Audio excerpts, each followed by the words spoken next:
Hello, my name is Susan, and on behalf of the Colorado Department of Revenue, it is my pleasure to walk you through this video on how to apply for a Colorado account number using the Colorado SUTS website. Let's go ahead and get started.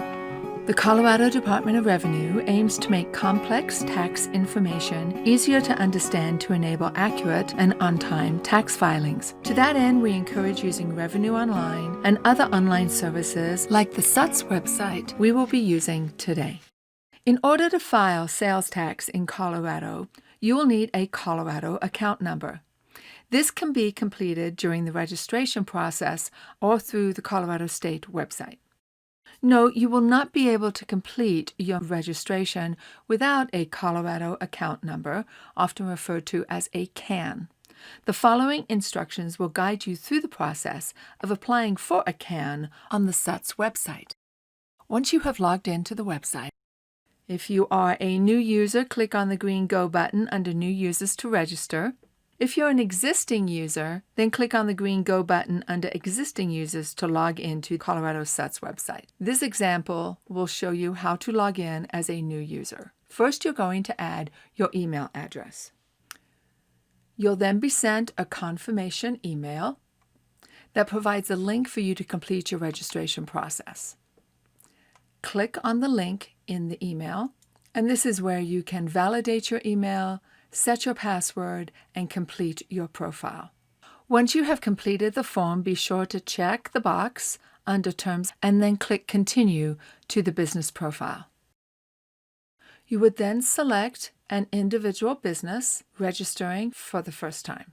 Put in your business name, your business type, your role, and then whether the business is located inside or outside Colorado. For this example, we are going to choose inside Colorado.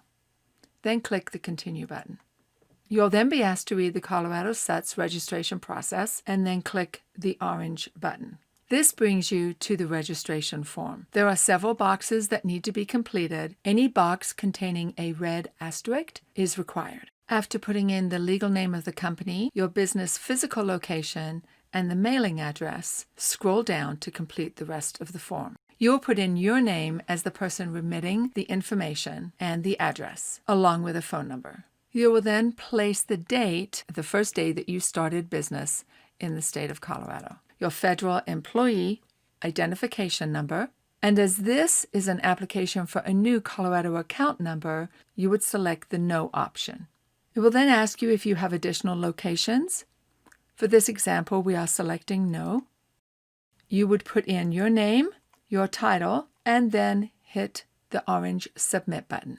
A successful submission will show green confirmation messages along with your activation code.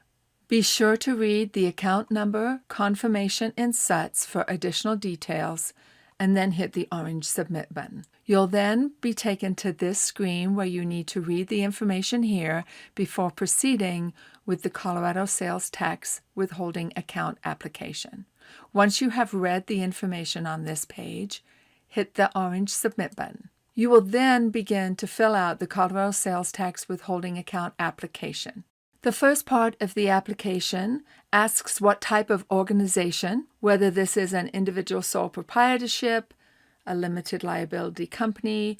There is a selection using the drop-down menu. It's going to ask you what type of business. You will look through the extensive menu and select the description that best describes your business.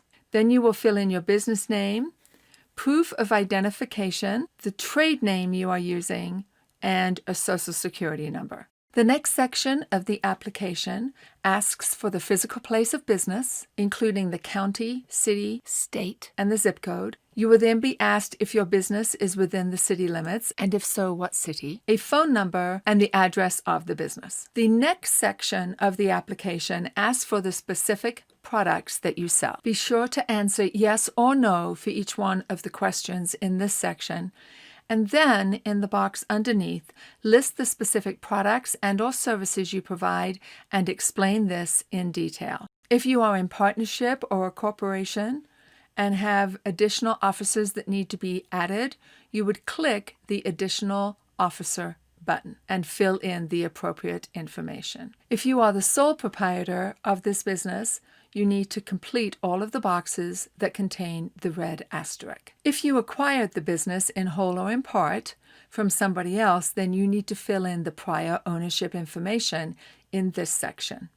In this example, this is a new business that has not been owned by somebody else. If you are operating a seasonal business, then you would select it in this section. This is not a seasonal business for Brown's Books, so we are going to select no. If this was a seasonal business, then you would indicate in the boxes underneath which months of the year this business operates. In this next section, you're going to indicate your filing frequency, which is going to be determined by the amount of sales tax you collect. In this example, we are going to select quarterly. We are then going to indicate the first day of sales and what type of sales. In this example, we are selecting retail. The next section is going to ask you about wage withholding. If you have employees that are working for you at your business, you would then select which filing frequency is appropriate.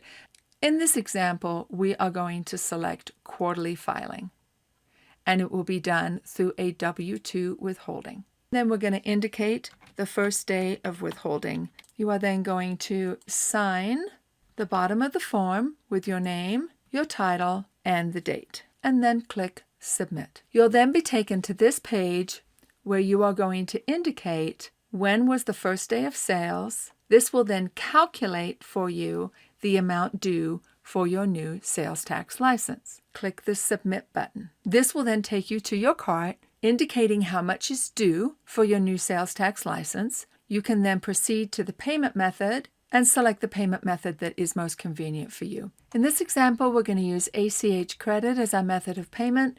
We're going to enter the payment transmission date, select Pay Now. We'll be taken to this page, which shows us the transaction that was paid for and that the transaction was completed.